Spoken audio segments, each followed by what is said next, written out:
You are listening to Gnarly Metal After Hours. This is an extension of my Friday night music show, Gnarly Metal, and it's on the air as select Saturdays each month at 1 p.m. My guest today is the newest member of the Gnarly Gang, Magic Mark. And Mark, let's start off by you telling our listening audience about where and when they can listen to you and your show. Well, thank you very much. Yeah, Magic Mark here.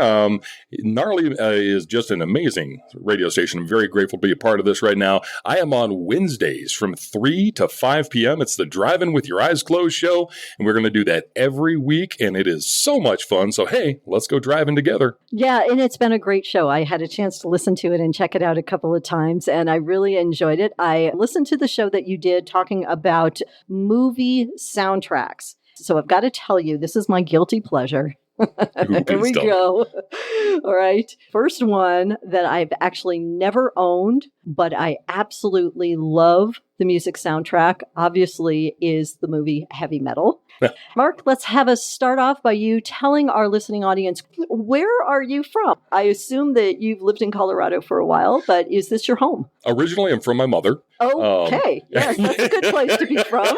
But yes, I'm born and raised here in Colorado Springs. I am a native, one of the rare few creatures in this town. Nice. That's pretty incredible. Yeah, for people who don't live in Colorado, there are bumper stickers that are specifically designed for Colorado natives. And, well, you've got the Green Mountain Range and the white snow on it, and it says native. And there are plenty of people who have those on the back of their cars. So that's awesome.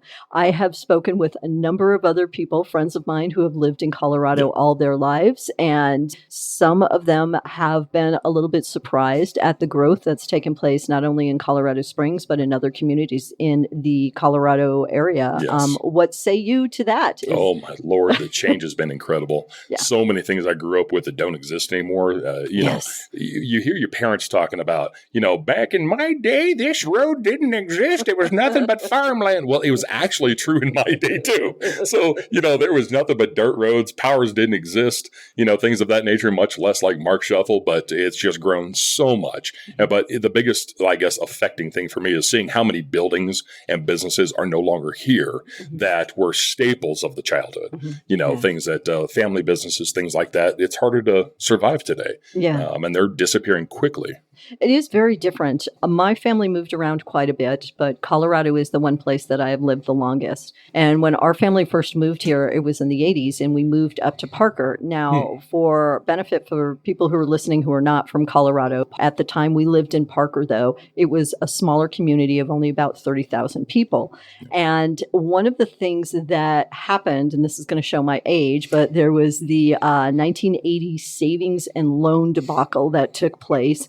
And I remember it was as if somebody had flipped a switch. It was almost like it happened overnight. Businesses closed up, people moving out of their homes. I mean, within a relatively short period of time, all of a sudden the neighborhood we lived in, 4 or 5 empty houses within a 1-block radius. And, approaching Denver and being in that area and seeing these vacant strip malls was just almost apocalyptic to me. And now I get that concern. It's kind of a knee-jerk reaction when I see so much of the building and development that's going on. There's certainly a part of it that's a benefit, but there's another part of it that's like, ooh, Colorado sometimes has these boom and bust cycles. Let's hope that this boom cycle continues a lot longer and that we don't find ourselves in a situation that, was a bit of a challenge for people in the 80s. Yeah. Well, you see like the malls right now. Oh, yeah. Instead of a mall being a thriving mall, it's now becoming part schools and part churches and part this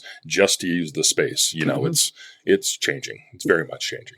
One of the things I'd like to talk about, Gnarly101.com is a community-focused radio station, and that is compliments to our owner, general manager, program director, Paul, whose vision for this station is that we allow people in this ever-increasing community to be able to find a way to get connected. Yes. And I think that's definitely needed. As the population grows, there are certain opportunities for people to be connected, but radio used used to be a medium that would bring people together, and it doesn't seem to be doing it quite as frequently as it did at one time. Yeah. And one of the other aspects of Gnarly that I find very, very interesting, and I think that by design has been done to kind of set us apart from other radio stations, is all of our programs are hosted by live human beings, a real person. So there's no synthetic voices, there's no AI. And I believe that Paul's reasoning behind it is in part because that's the way things were done with the 80s. We're an 80s station, so let's take it back to the 80s and do it that way. So Mark, why don't you tell me about your previous radio experience, specifically any live on-air work that you've had or done over the years? Yeah, absolutely. So it's been a long time since I've been in radio. Back in the early 2000s, I got on with KCS. And if you are a native here, you remember KCS. It was a long staple country station. I grew up listening to it as a child. There was Marty the Moose, the mascot. And actually going to work for KCS, I did production work on the off hours. And I actually have been Marty the Moose sometimes. So it was a full circle moment there. You know, I got in, I boogied. By the way, I was told I was the best Marty the Moose ever. Thank you very much. That's right. Big guys, we can get funky in them suits. So anyways, I went to work for KCS. It wasn't a long time in radio. At the time, single dad, raising two little munchkins. I had to take them to the studio. I had an evening and overnight show that I did in the weekends and throughout the week. And I would take them to the studio. Wait, I'm going to take a quick sec. Charlie, Gianna, love you guys. Yes, I'm talking about you on air. All right, take them while they're little munchkins, had a crib, put it into one of the production rooms, put them to bed and do the show. Wake them up, fold everything up, take them to the babysitter, and then come back for a production shift. Go do a live remote somewhere or something like that. So it was a lot of fun, but it didn't pay the bills a lot. That was what took me out of radio. Not the love for it, not the fun, not the, creative outlet. It was just wasn't enough to raise two kids on by yourself. So I had to step away from radio. And here we are with another opportunity to have a lot of fun. Yeah, it's a great opportunity too. What initially attracted you to radio work? So radio is, okay, so when you're born with a face that looks like this, you better be gifted with a radio voice and put some use to it because quite frankly, listen girls, it's not very pretty, okay? Let's just be honest, all right? We work with what we've got. I've just always had a larger than life personality and a little bit of a voice to go with it. Where can you put that at? Well, radio, it's just the place to go. It's a lot, I guess, I felt that's where I was born to be. Yeah. And so, it's a lot of fun and get a way to connect without scaring the little children, So just out of curiosity, do you have any family members who have had a career in radio or at least had a passion or interest in radio? Yeah, actually, I've got my uncle Glenn. He's from Seattle, Washington. He lives out here now, but he did some college radio, and he's always had that.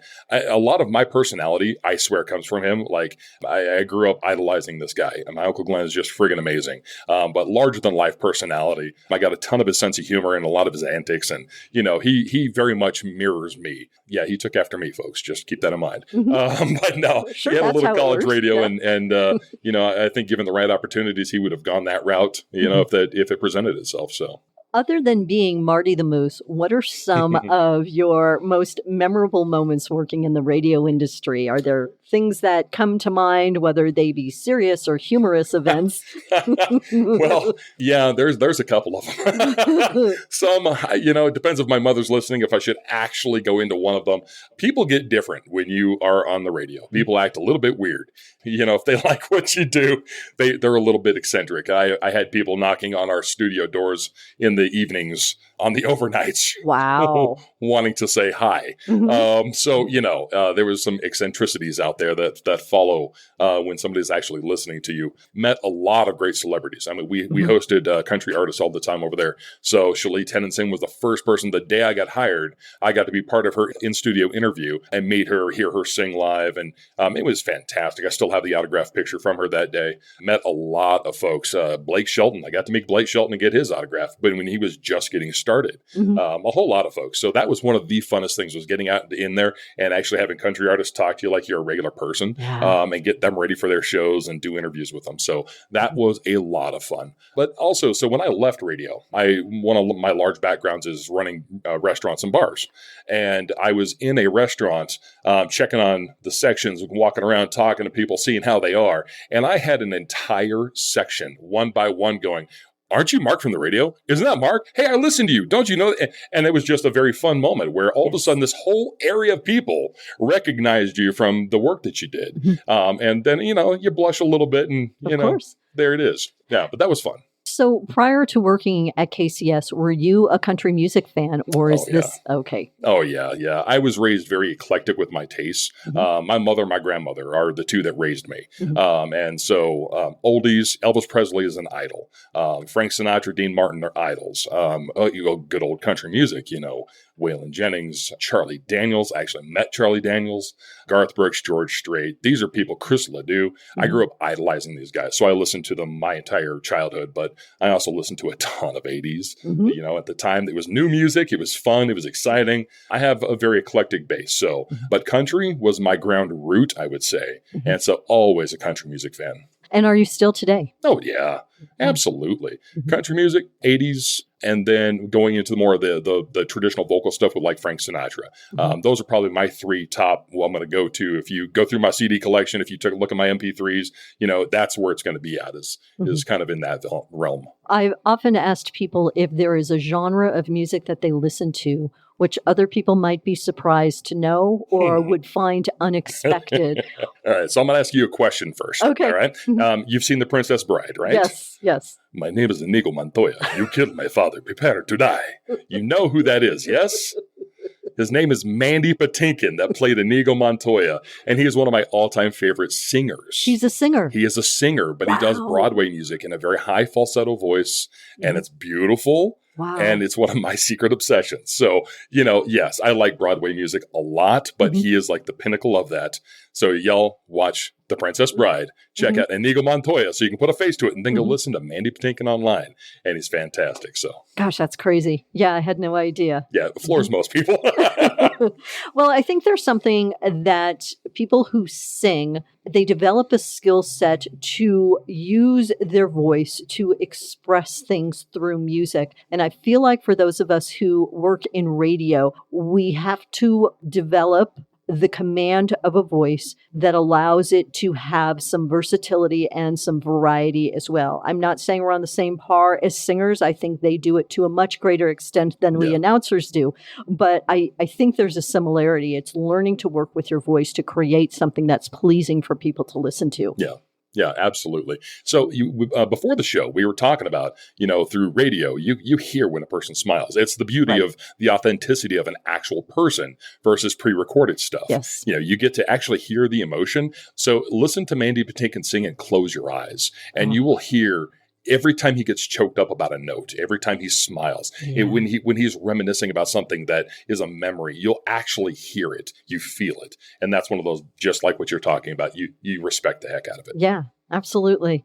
Have you had any other experiences working with well-known musicians or celebrities other than what you've talked about? Anything that might stand out to you as being particularly special or influential in any way? Yeah, specifically, no. Honestly, I wish I could say yes and have all these great stories on that one. There's a lot of people that I've got to meet that I wish we could have delved further into knowing or working with.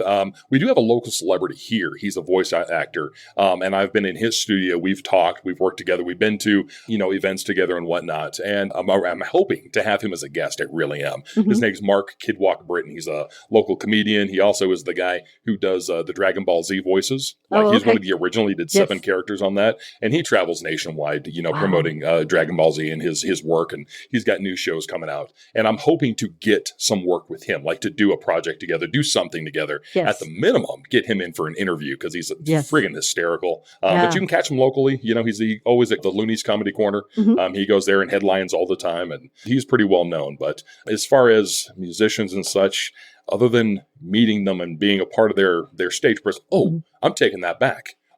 You know what? Ooh, I just remembered back to high school. Oh, okay. So back in high school, there was a company called Road Home Productions, and I was listening to a station called Q92. It was Q96, excuse me. It was a Christian station here in the Springs, and they would support local artists coming out, and they were big artists. So if you guys have ever heard of the Newsboys, okay, and they're a big act nationally. They came here, and I was on the security side of it, and I was actually I was stationed in their dressing room to make sure nobody messed with them. I got to work out with the newsboys. Wow.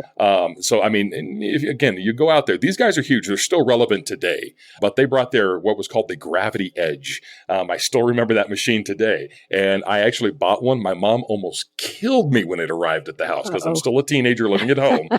But I got to be down there working out with the newsboys before a concert. Then after the concert, we were racing wheelchairs down the hallway.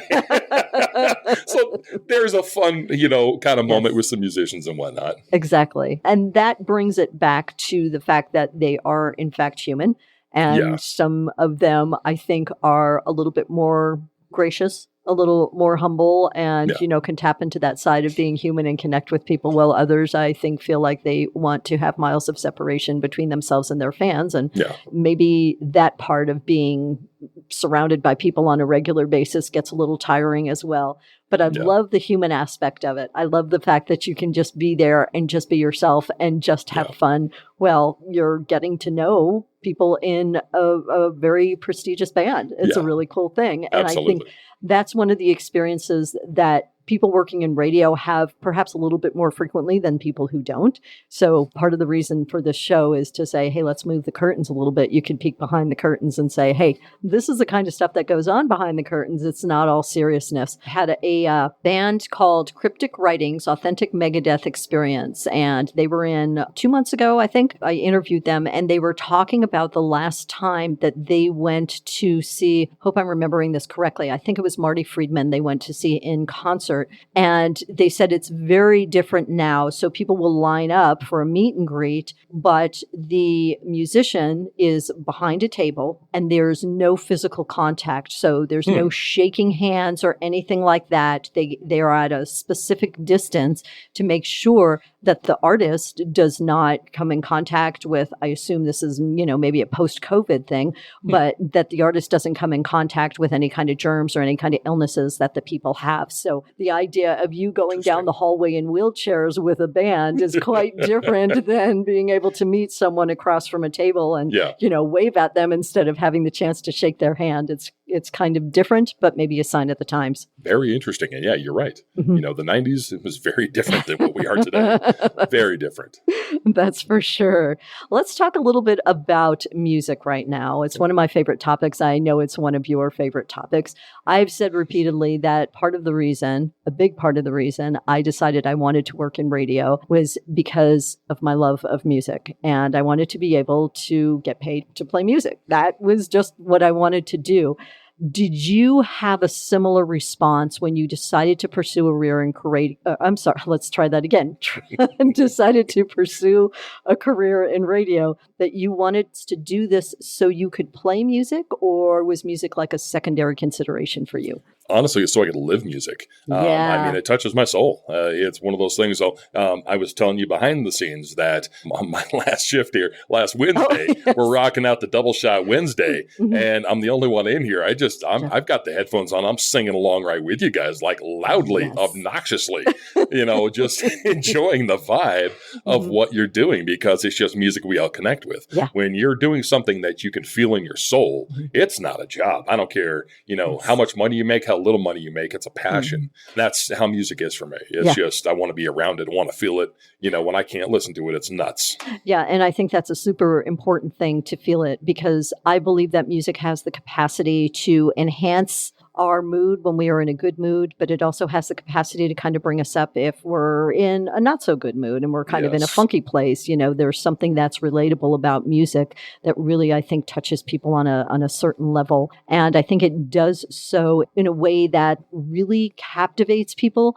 People can go and have the experience live when they go to a concert, but I feel like even just listening to your music, whether it be vinyl or a cassette or a CD or whatever, however you listen to, there's still that momentum that kind of reaches across the barrier and touches people in a really special way. Absolutely. So do you have recollection of your first concert? My first concert was actually And if I'm correct, it was George Strait. Oh, wow. Yeah, George Strait was my first concert.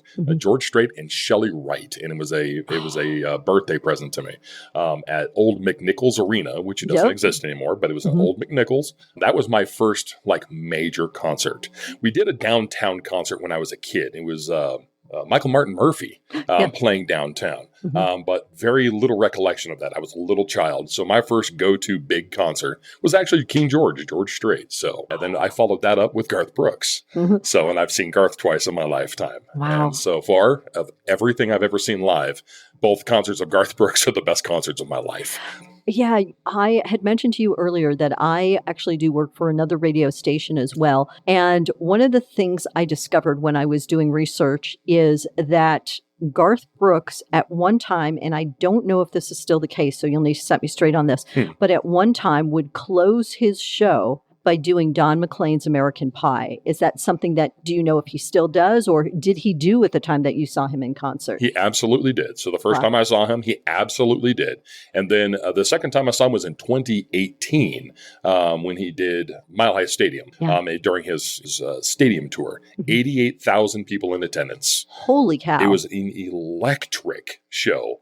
And he didn't close it with Don McLean's American... yada, yada. Yes. Can't speak, sorry. Okay. But he did sing it during the show. But he closed it with requests. Everybody in the audience held up signs of what they wanted him to sing, and he just randomly chose something and sang. And he did a little, kind of, what is that called when we mix them together? Like a medley? A medley, thank you. Yep. He did a little medley of each one that he saw and closed it out that way. Wow. An electric show. That's incredible to think that somebody could be one person in a crowd of 80,000 and still feel that connection and still feel that charge that you get from going to a concert. Oh, yeah. And it was something else. Watching him get choked up. Like when people put their flashlights on their phones and you look around a stadium with 88,000 flashlights on, and he stops and he gets absolutely choked up. Like he's a very humble guy. He's a gargantuan, but he's super humble. And you feel that emotion. Yeah. I'm going to tell a story real quickly about Shelley West. And one of the first jobs that I had out of college was working for a radio station in Salida. Great, great memories. The format for the station was at the time kind of a blended format. So it was adult contemporary and country. And although I had familiarity with some country, Shelley West was somebody whom I had not heard. And one of my friends, who happens to be named Shelley, called to make a request. And the song that she requested was Jose Cuervo. And that became like a regular request. Of course, this is back in my party days, and we'd get ready to go out and, paint the town red. And she'd always say, "Don't forget, you've got to play my song." And that was her song. It was Jose Cuervo. That's awesome. So I can't say I share the same sentiment as she did or the same liking for tequila. Let's just say I had a bad experience in college, and that changed everything. So, boy, do I feel you on that. 20, 30 years later, I still can't touch that stuff. It's curious. I can get by occasionally with like a tequila sunrise because it doesn't, the smell is kind of diffused, but beyond that. Does the smell give you goosebumps still? Yes, it does. Yeah. Oh, yeah. And I'm embarrassed to say, but, I was just not always the most savvy drinker, let's put it that way. And today, since I was younger, I always enjoyed whiskey. I still enjoy whiskey, but I've talked with friends of mine whose experience has been just the opposite, where the tequila is their go-to drink, but they had their bad experience with whiskey. I was like, oh, you're missing out. All right. You are listening to Gnarly Metal After Hours. My guest, Magic Mark, joining me in studio right now. We're going to go ahead and get into a little bit of music. And after that, we'll come back and finish up our conversation here. Mark, thanks for being with us. Again, Gnarly Metal After Hours on gnarly101.com. The best of the 80s continues all weekend long. As a matter of fact, we do that 24/7. This is gnarly101.com, and you are listening to Gnarly Metal After Hours. I'm Kelly Thomas, and I am joined today by the the newest member of the Gnarly Gang, the one and only Magic Mark. Mark, real quickly, tell our listeners a little bit more about your show, when they can listen to you, and what they can expect when they listen to your show. Absolutely. So hopefully we are going to have just a ton of fun no matter what we're doing. I want you guys on board to just take that drive home, which is that 3 to 5 time frame every Wednesday. We're doing driving with your eyes closed because, well, aren't we always doing that one way or another? Whether it's here trying to figure out how to make this whole thing work and steering you in the right direction, or you're just droning on that drive home, stuck in traffic, and you got your eyes closed dreaming of something else. We're always driving with our eyes closed. But we want to have a ton of fun. We're going to have great 80s music, and I like to fluctuate it every week on kind of what we're focusing on. So I want to keep it just moving and different for you guys. We're going to have some guests on. I do want to focus a lot on local small business because this is a live and local station, and we really want to keep that community part. So small business that I'm making connections with, we're going to have them on air and hopefully create a presence for those guys and get some partnerships going. We're going to focus on some nonprofits as well because I love, people that are reaching out to help out to do things in this community. We have to all be about that at some point. So nonprofits as well. And then live and local celebrities. We've got a lot of people in this town, believe it or not, they may not be gargantuan celebrities, but they're celebrities and they're important and they're fun. And I think you guys should get to know them and vice versa. So that's kind of where it's going to be at. We're just going to rock, roll, have some fun. And ladies and gentlemen, get down and funky. Woohoo! And why not? Exactly. There's enough chaos in the world. Let's have some fun and That's what we escape the chaos for a while. Exactly. Mm-hmm. You talked a little bit about reaching out to local nonprofit organizations. Off the air, you and I had a conversation about a particular cause that you feel near and dear to your heart. Why don't you share that? So animals, plain and simple, they are one of the most unprotected things out there. People have a voice, people have options, and people have a choice. Animals don't. So basically anything that involves saving a pet, adopting a pet, raising money for folks, so for shelters and for the local nonprofits around town that are trying to help save pets, because right now pets are being dumped at shelters and on the streets left and right, just dumped off in shopping malls, alleyways, shelters and such. And the kill rate on animals, because they have nowhere to put them or no money to feed them, it just, quite frankly, want to make sure that we're touching as many lives as possible on any level that we can to help with pets. So always, I have a mantra that I share all the time: adopt, don't shop. Pet stores kill animals. They are just awful for them. Yes. If you're part of a pet store, I love you, but I hate what you do. So plain and simple. They're not good. What are they? The breeders, all of a sudden I'm blanking on it, but the puppy mills. Puppy mills. Thank you. Good Lord. Yeah. Puppy mills are just ungodly. They're just horrible and they ruin animals' lives and they do it for a profit. So adopt, don't shop, and any nonprofit, local, humane society, whatever you can get a part of, that's what we need to be doing to help the animals that don't have a voice. And that's the biggest thing. I have a friend of mine who is vegan and also very passionate about animals. She had given me the resource for a thrift store here in Colorado Springs that actually gives proceeds to animal organizations from the sale of the items in their thrift store.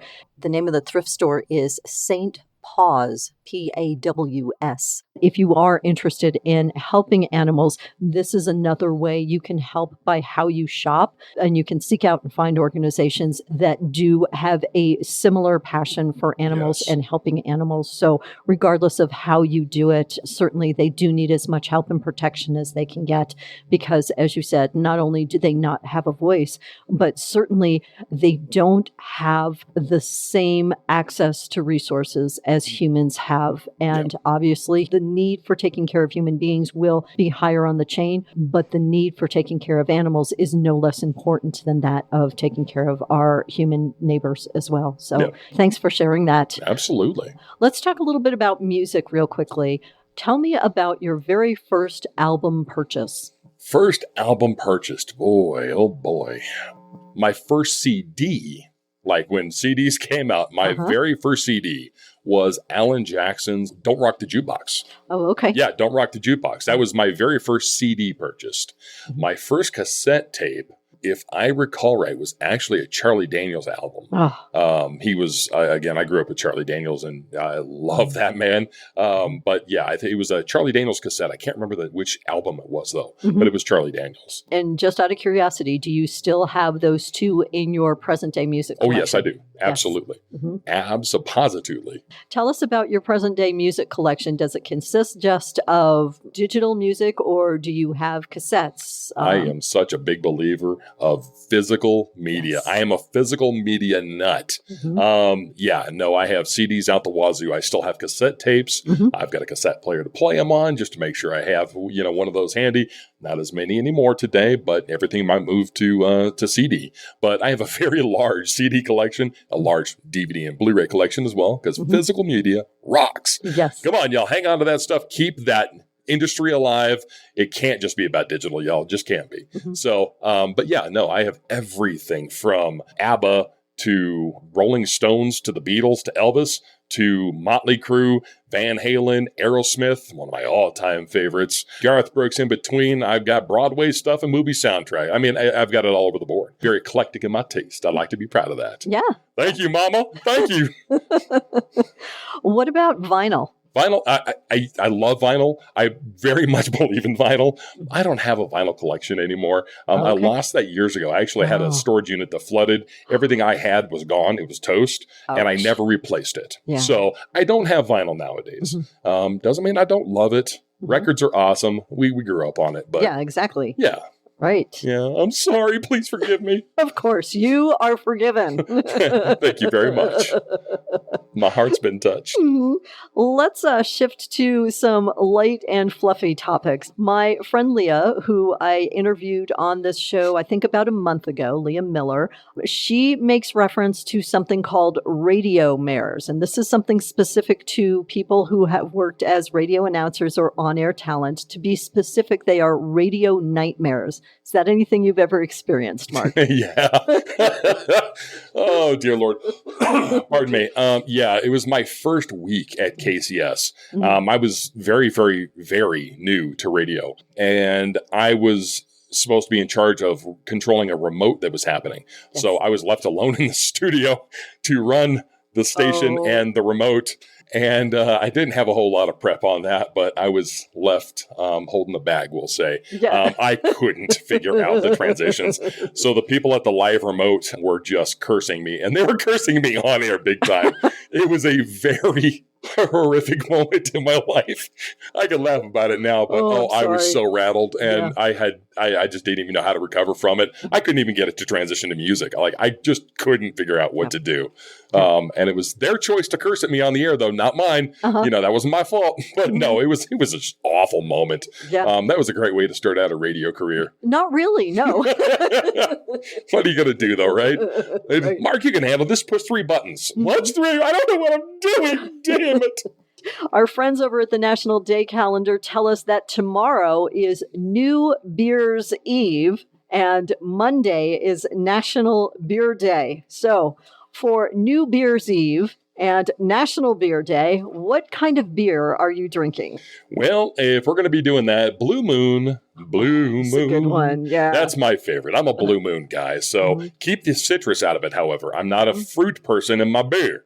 So whenever they want to serve it to you with a piece of lime or an orange in it, now get that off. What the hell's wrong with you? I don't want fruit in my beer, but I'm a Blue Moon guy. And if you try Blue Moon Mango, oh, haven't tried that one. That's so good.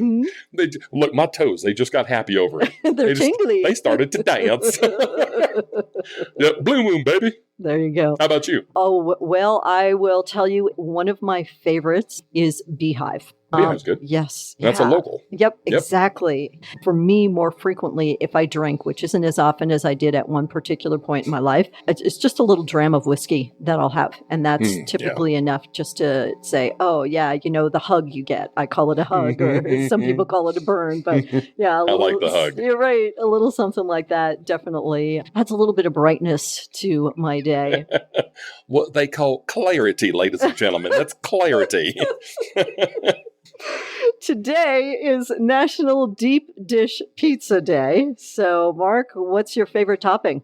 Onions and pepperoni, I'm all day long. Yeah, so you said no citrus with your beer. Yes. Are you a pineapple pizza person? Okay, so my actual favorite, but if I'm building a perfect pizza, it's pepperoni, pineapple, bacon, and onion. There you go. There is your perfect pizza. All right. I'm Kelly Thomas. A great big thank you to my friend and coworker, Magic Mark, for joining me today. And you've been listening to Gnarly Metal After Hours on gnarly101.com for the very best of the 80s.